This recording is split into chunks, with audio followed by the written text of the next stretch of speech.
যিগৰাকী আচলতে অনুতীৰ্ণ হ'ল আৰু তেওঁ আত্মহত্যাৰ পথ বাছি ল'লে। তো সেইটো ক্ষেত্ৰত অকণমান আপোনালোকক কওঁ যে কি কাৰণে তাইৰ ঘৰখনত আচলতে কেনেকুৱা ধৰণৰ পৰিস্থিতি হৈছে আজি বৰ্তমান বিহু সমাগত। আমি সিমানখিনিলৈকে আচলতে সপোনো দেখা নাই যিমানটোলৈকে নেকি তেওঁলোকে কাম কৰি আছে, কিন্তু আজিলৈকে মেট্ৰিকো পাছ কৰা নাই তেনেকুৱা কিছুমান মানুহে। ঘৰত এটা আচলতে পৰিৱেশ দৰকাৰ হয়। আমি বহুত এটা কঠিন যাত্ৰাত আমি সোমাই যাওঁ, কঠিন এটা জীৱনত আমি সোমাই যাওঁ যে মেট্ৰিক যদি আমি পাছ নকৰোঁ বা ভালদৰে যদি পাছ কৰিব নোৱাৰোঁ তেন্তে বহুতকেইটা কিবা সাংঘাতিক কিবা এটা হৈ যাব নিচিনা এটা ফিল আমাৰ ঘৰখনৰ পৰাই আচলতে আমি পাওঁ। কেতিয়াবা প্ৰশ্ন আহে, এখন প্ৰশ্নৰ আগত প্ৰশ্ন আহে, এজন বিশিষ্ট ব্যক্তিৰ জন্ম চনটো বা জন্ম ঠাইটুকুৰাই আমাক কেতিয়াও লাইফত আমাৰ জাৰ্ণিটোত সহায় নকৰে। সেই বিশেষ ব্যক্তিজনৰ যি জন্মগাথা, তেওঁ যি জাৰ্ণি, সেইটোৱেহে আচলতে আমাক বাস্তৱিক জীৱনত আচলতে সহায় কৰে। কোনোবা যদি আশে পাশে আপোনালোকে মানুহখিনি যদি চাই আছে, যদি কাৰোবাৰ অকণমান ৰিজাল্টটো বেয়া হৈছে, অকণমান উৎসাহ দি তাক মটিভেশ্যন দি পিনি আগুৱাই লৈ যাওক, যাতে পাৰিবা তুমি, এইবাৰ হ'ল আৰু নেক্সট টাইম তুমি ভাল কৰিবা, আমাৰ সকলোৰে বিশ্বাস আছে। নমস্কাৰ বন্ধুসকল, মই ধ্ৰুৱ আৰু কৰ্মজীৱনৰ অন্যটো ভিডিঅ'লৈ আপোনালোক সকলোকে স্বাগতম জনাইছোঁ। আৰু আজি আলোচনা কৰিম যে মেট্ৰিক ফলাফলৰ ঘোষণা, যিহেতুকে আপোনালোক সকলোৱে গম পায় 11 এপ্ৰিল 2025 তাৰিখে মানে আজি মেট্ৰিকৰ ফলাফল ঘোষণা হ'ল। তো সেই হেতুকে এটা কথা ভাবিলোঁ যে আপোনালোক সকলোৰ লগত শ্বেয়াৰ কৰোঁ, আৰু মই শ্বেয়াৰ কৰিছোঁ বুলি নহয়, আমি সকলোৱে মিলি আচলতে এই টপিকটোৰ মাজত অকণমান সোমাই যাওঁ আৰু অকণমান কথা পাতোঁ। আৰু ভিডিঅ'টো বিশেষকৈ অভিভাৱকসকলৰ কাৰণে, তেওঁলোকে অকণমান পাৰিলে আপোনালোকে এই ভিডিঅ'টো চাব মন দি, আৰু যদিহে কথাখিনি যদি গ্ৰহণযোগ্য বুলি ভাবে তেন্তে ভিডিঅ'টো আপোনালোকে শ্বেয়াৰ কৰিব নাপাহৰিব, কাৰণ এইটোক লৈ পিনি এজনৰ জীৱন আচলতে জড়িত হৈ আছে। তো আজি আলোচনা কৰোঁ যে আমি সকলোৱে জানো যে আজি যিহেতুকে মেট্ৰিকৰ ফলাফল ঘোষণা হ'ল, তো তাৰ কাৰণে যিসকলে ভালদৰে উত্তীৰ্ণ হৈছে বা যিসকলে উত্তীৰ্ণ হৈছে, অনুতীৰ্ণ হোৱা সকলোকো আজি মোৰ ফালৰ পৰা শুভেচ্ছা জ্ঞাপন কৰিছোঁ। আৰু অনুতীৰ্ণ হোৱাসকলক কি কাৰণে শুভেচ্ছা প্ৰদান কৰিছোঁ সেইটো কথা আপোনালোকক অকণমান পাছত কৈ আছোঁ। তেন্তে আজি যিসকল উত্তীৰ্ণ হ'ল, প্ৰথমতে তেওঁলোকক শুভেচ্ছা জ্ঞাপন কৰিছোঁ আগবাঢ়ি যোৱা জীৱনত। আৰু এয়া জাষ্ট এটা প্ৰথম খোজ হয়, আৰু আহিবলগীয়া দিনত যাত্ৰাটো আচলতে বহুত দীঘলীয়া এটা যাত্ৰা, তাৰ এয়া জাষ্ট এটা প্ৰথম খোজ। তো তোমালোক আগবাঢ়ি যোৱা, আহিবলগীয়া দিনবিলাক ভাল হওক, আৰু সকলোৰে জীৱনটো হাঁহিৰে সুখেৰে ভৰি পৰক, তাৰে কামনা কৰিছোঁ। তেন্তে এতিয়া আজি উদ্দেশ্যটো হ'ল যে মই যিহেতুকে ক'লোঁ যে আচলতে অনুতীৰ্ণ হোৱাসকলক কি কাৰণে শুভেচ্ছা দিলোঁ। অনুতীৰ্ণ হোৱাসকলক শুভেচ্ছা বুলি নহয়, আচলতে মই তেওঁলোকক কি ক'ম, এটা উৎসাহ প্ৰদান কৰিছোঁ আহিবলগীয়া দিনৰ কাৰণে। মানে এটা কথা আজি মই এক্সাম্পল সহকাৰে আজি আপোনালোকক মই কওঁ। তিনিচুকীয়া চহৰখন আপোনালোক সকলোৱে জানে যে বাণিজ্যিক চহৰ বুলি আচলতে বহুতে গম পায়। তো বাণিজ্যিক চহৰ বুলি কোৱাৰ লগে লগে আপোনালোকে নাভাবিব যে সকলো মানুহেই আচলতে সকলো শিক্ষিত মানুহ বুলি তেনেকুৱাও যে হয়, সেনেকুৱা কথা নহয়। বিজনেছ কৰিবলৈ মাইণ্ডটো বহুত দৰকাৰ হয়, মাইণ্ডটো বহুত প্ৰয়োজন। তো সেইটো কাৰণে আপোনালোকক এটা কথা কওঁ যে এনেকুৱা মানুহ আছে তিনিচুকীয়া চহৰখনক মই আপোনালোকক চিনাকি কৰাই দিব পাৰোঁ, সৎ কৰ্মৰে তেওঁলোকে নিজৰ যিটো দিমাগটো, নিজৰ যিটো ব্ৰেইনটো ইউজ কৰি পিনি তেওঁলোকে এনেকুৱা এটা পৰ্যায়ত আছে বৰ্তমান, আমি তাতকৈ বহুত তলত। আজি ধৰক গ্ৰেজুৱেশ্যন কমপ্লিট কৰিলোঁ, মেট্ৰিক পাছ কৰিলোঁ, হায়াৰ ছেকেণ্ডেৰী পাছ কৰি গ্ৰেজুৱেশ্যন কমপ্লিট কৰিলোঁ, কিন্তু আজিও আমি সিমানখিনিলৈকে আচলতে সপোনো দেখা নাই যিমানটোলৈকে নেকি তেওঁলোকে কাম কৰি আছে, কিন্তু আজিলৈকে মেট্ৰিকো পাছ কৰা নাই তেনেকুৱা কিছুমান মানুহে। তো মই একদম প্ৰেক্টিকেল উদাহৰণ দিছোঁ। যদিহে কোনোবাই যুক্তি তৰ্কত লিপ্ত হওঁ বুলি যদি ভাবে, মই তেন্তে তেওঁলোকক এক্সাম্পল সহকাৰে মই সেই মানুহকেইগৰাকীৰ ওচৰলৈকেও লৈ যাব পাৰিম, যে নেকি মেট্ৰিক পাছ কৰা নাই, বা কিছুমানে মেট্ৰিক পাছ কৰিছে, কিন্তু তেওঁলোকে নিজৰ কৰ্মক্ষেত্ৰত তেওঁলোক এষ্টাব্লিছ, বৰ্তমান সময়ত এষ্টাব্লিছ। তো এইটো কাৰণেই কৈছোঁ কথাটো যে আমি যদি আমাৰ দিনবিলাকলৈ যদি এতিয়া মনত পেলাওঁ, তেন্তে এটা কথা আপোনালোকে মনত পেলাব যে পঢ়া সময়খিনিৰ কথা যদি আমি ক'বলৈ যাওঁ, পঢ়াত আচলতে বহুতে চেষ্টা কৰে, বহুতে কিছুমান বস্তু অবজাৰ্ভ কৰিবলৈ অকণমান কঠিন হয় কিছুমানৰ পক্ষে।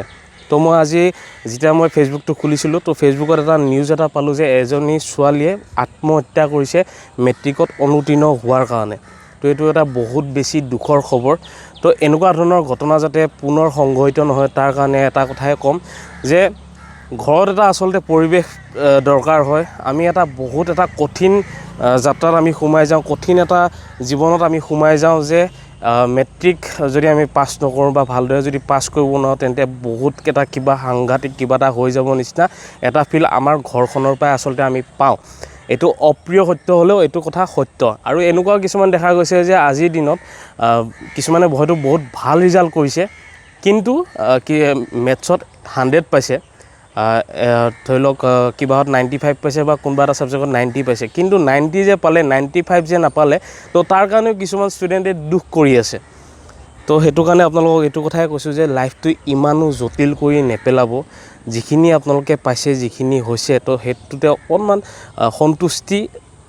সন্তুষ্টিটো দৰকাৰ, মাইণ্ড ছেটিছফেকশ্যনটো। কিছুমান সৰু সৰু বস্তুটো আচলতে কিছুমান ক্ষেত্ৰত মাইণ্ড ছেটিছফেকশ্যন দৰকাৰ হয়, আৰু সেইটো বস্তু আমি উলিয়াব জানিব লাগিব। তো আজি যিসকলৰ ধৰি লওক কাৰোবাৰ যদি ৰিজাল্টটো যদি আজি ভাল ভবা মতে যদি নাই হোৱা, তো তেওঁলোকে দুখ কৰি লাভ নাই, হোৱা বস্তু হৈ গ'ল।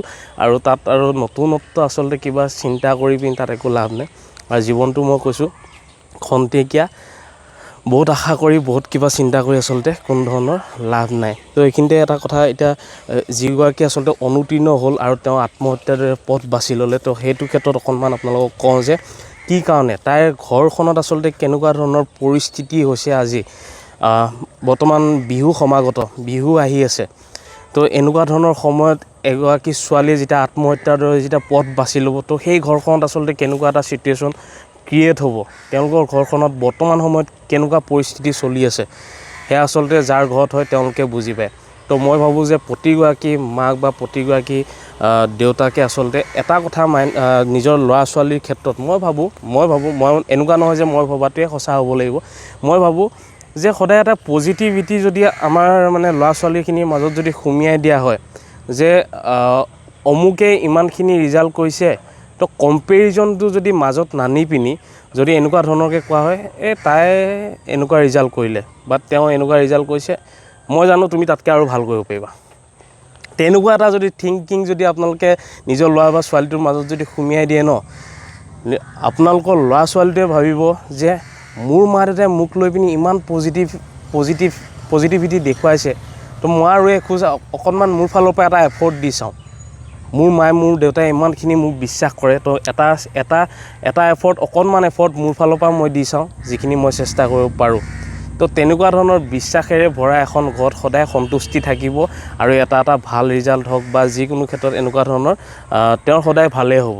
তো মই ভাবোঁ তো ঘৰৰ এটা পৰিৱেশো আচলতে দৰকাৰ হয়, আৰু নিজৰ ল'ৰা ছোৱালীক সদায় ছাপোৰ্ট কৰাটো, এনেকুৱা নহয় যে বেয়া কামত ছাপোৰ্ট কৰাৰ কথা কোৱা নাই, মই ভাল কামত কিছুমান ক্ষেত্ৰত অকণমান উৎসাহ দিয়াটো আচলতে বহুতখিনি প্ৰয়োজন হয়। আৰু আজি যিগৰাকী ছোৱালীয়ে অনুতীৰ্ণ হৈ পিনি তেওঁ এটা এনেকুৱা ধৰণৰ পথ বাছি ল'লে, তো এইটো আচলতে কোনোদিনেই গ্ৰহণযোগ্য নহয়। আৰু মই এইটো কাৰণে কৈছোঁ তোমালোকৰ এইটো প্ৰথম এটা খোজ হয়, তো নাভাবিবা। এতিয়া বহুতো এনেকুৱা ষ্টুডেণ্ট দেখিবলৈ পাওঁ, আজি মই এনেকুৱা এটা সময়ত আচলতে তোমালোকক বেলেগ এটা নিগেটিভিটিলৈ ঠেলি দিয়া নাই, কিন্তু এনেকুৱা নহয় যে জীৱনটো আচলতে কৰিবলগীয়া বহুত স্ক'প আছে, জাৰ্ণিটো আচলতে বহুত দীঘলীয়া। তো এইখিনিকে মেট্ৰিকৰ ৰিজাল্টটোৱে আচলতে এটা শেষ সিদ্ধান্ত বা শেষ ৰাস্তাৰ শেষ বুলি নাভাবিবা কেতিয়াও। তো গতিকে জাৰ্ণিটো বহুত দীঘলীয়া, এনজয় কৰা জাৰ্ণিটো। আৰু পঢ়া শুনাৰ ক্ষেত্ৰত মই এনেকুৱা নহয় যে মই বহুত বেছি চোকা হয়, কিন্তু আজি ইমানখিনি ক'ব পাৰোঁ যে মই যিটো কাম কৰি আছোঁ তাত মোক পঢ়া শুনাৰ সেই প্ৰয়োজনখিনি মোক মানে এতিয়া বৰ্তমান প্ৰয়োজন হোৱা নাই। যিখিনি মোৰ নিজস্ব যিখিনি নলেজ বা পঢ়া শুনাখিনিও সহায় কৰিছে, কিন্তু নিজস্বখিনি যিখিনি নলেজ, তো সেইখিনি বেছি ইম্পৰ্টেণ্ট হয়। আৰু এটা কথা আজি মই অকণমান মোৰ ক'বলৈ মন গৈছে, আজি সেইকাৰণে কৈছোঁ যে আমি বহুত ক্ষেত্ৰত আমাৰ এনেকুৱা হয় ন, যে এজন ব্যক্তিৰ জন্ম কেতিয়া হৈছিলে চাব, কেতিয়াবা প্ৰশ্ন আহে, এখন প্ৰশ্ন কাকতত প্ৰশ্ন আহে যে অমুকজন ব্যক্তিৰ জন্ম কোন চনত কোন তাৰিখে হৈছিলে। তো সেইটো ক্ষেত্ৰত আমাৰ তেওঁ কাৰ কেতিয়া জন্ম হৈছিল সেইটো আচলতে দৰকাৰ নপৰে আমাৰ লাইফত, কিন্তু সেই মানুহজনে আচলতে কি কৰি গ'ল। আজি এজন বিশিষ্ট ব্যক্তিৰ জন্ম চনটো বা জন্ম ঠাইটুকুৰাই আমাক কেতিয়াও লাইফত আমাৰ জাৰ্ণিটোত সহায় নকৰে। সেই বিশেষ ব্যক্তিজনৰ যি জন্মগাথা, তেওঁ যি জাৰ্ণি, সেইটোৱেহে আচলতে আমাক বাস্তৱিক জীৱনত আচলতে সহায় কৰে, মই ভাবোঁ। তো সেইখিনি কথা আচলতে সকলোৱে মনত ৰখাটো দৰকাৰ। তো আভ্যন্তৰীণ জ্ঞানৰ লগতে বাহ্যিক জ্ঞান কিছুমানো আচলতে আমাৰ লাইফত বহুত বেছি প্ৰয়োজন। তো সেইটো কাৰণে মই এইটো কথা ক'ম যে অলপ খোলা এটা পৰিৱেশত সকলোৱে থাকক, সকলোৰে লগত মিলিজুলি চলক। বাহিৰা কিছুমান জ্ঞানে আচলতে মানুহক জীৱনত আগুৱাই লৈ যোৱাত বহুত বেছি সহায় কৰে। তো সেইটোৱে কথা ক'ম। আৰু এনেকুৱা ধৰণৰ ঘটনাবিলাক যাতে পুনৰাবৃত্তি নহওক, যে এজনী ছোৱালী আত্মহত্যাৰ দৰে পথ বাছি ল'বলগীয়া হ'ল, আৰু সেয়াই কথা আচলতে মই এইটোৱে ক'ব বিচাৰিছিলোঁ যে এনেকুৱা ধৰণৰ ঘটনাবিলাকো হ'ব নালাগে আৰু লাইফটো বহুত বেছি জটিলো আচলতে আমি কৰি তুলিব নালাগে টেক ইট ইজি লাইফটো এনজয় কৰিব লাগে আৰু আহিবলগীয়া দিনবিলাক সকলোৰে ভাল হওক আজি কাৰোবাৰ যদি ৰিজাল্ট বেয়া হৈছে আহিবলগীয়া দিনত তোমালোকে চিন্তা কৰিবা যে কিবা এটা নিশ্চয় ভাল কৰিব পাৰি তেনেকুৱা ধৰণৰকৈ এটা চিন্তা কৰি পিনি তোমালোকে আগুৱাই যোৱা আৰু এটা কথা মনত ৰাখিব আপোনালোকে মই নিজে যিটো বস্তু মই ৰিয়েলাইজ কৰিছোঁ চাবচোন আপোনালোকে মন কৰিব দেখা যায় বা বহুত ক্ষেত্ৰত দেখা যায় যে মেট্ৰিকত টপাৰ কিছুমানেও কিন্তু হাই ছেকেণ্ডেৰীত আকৌ তেওঁলোকৰ সেই ৰিজাল্টটো তেওঁলোকে মানে অটুট ৰাখিব নোৱাৰে বহুতে তো তাৰ কাৰণে সেই বস্তুটো তেওঁলোকে মেইনটেইন কৰক আহিবলগীয়া দিনবিলাকতো অকল মেট্ৰিক বুলিয়ে নহয় হাই ছেকেণ্ডেৰীত তেওঁলোকে ভাল ফলাফল